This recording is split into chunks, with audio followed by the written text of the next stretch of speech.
Hello? Hello, Uncle Gene. Yes. How are you? Fine. How are you? Good. This is Peter Friedman. I'm David Friedman's son. Yes, Peter. How you doing? Good. We've never spoken.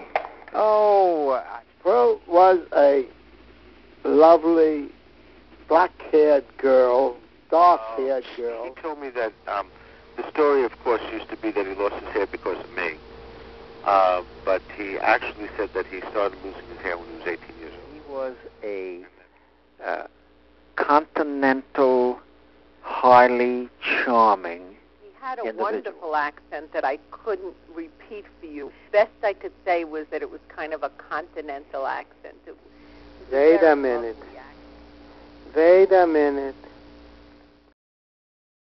I remember her more from cooking the Jewish foods and from saying the prayer over the candles at night. What she used to do was that she used to grab me, and she used to put her arms around me, around the top of my shoulder and neck, and then she used to wiggle, and so therefore hug me. He met Pearl at the temple we went to. The temple was near Borough Hall, Brooklyn. And We used to go up to the mountains, and my father and I would go for walks and hikes, and we'd go rowing, and we'd play different games, and my mother would come along, and we would do that. And Ellen would be doing a show where she would be doing some either dancing or ballet with a friend, and we would go, She became a supervisor in this Pond's, the face cream and and that. instead of going to dental school, which was the original intent, So he built up what's called the Chandler business, and he did exceedingly well.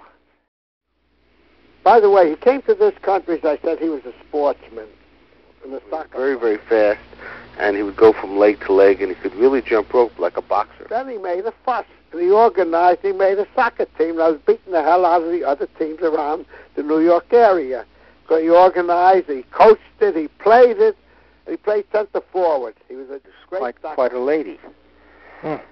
So you come from coming through from pretty good We stock. always ate dinner together. We never heard an argument between the two.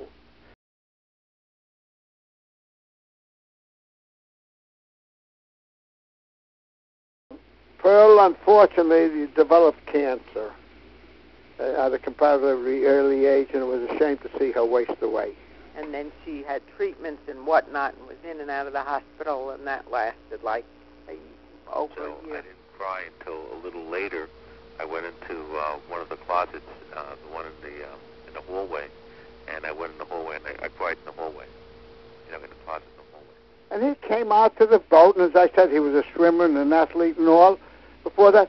And he insisted on going rowing and swimming and jumping off the boat a few weeks after he's out of the hospital with a heart attack. Well, he died of a massive stroke.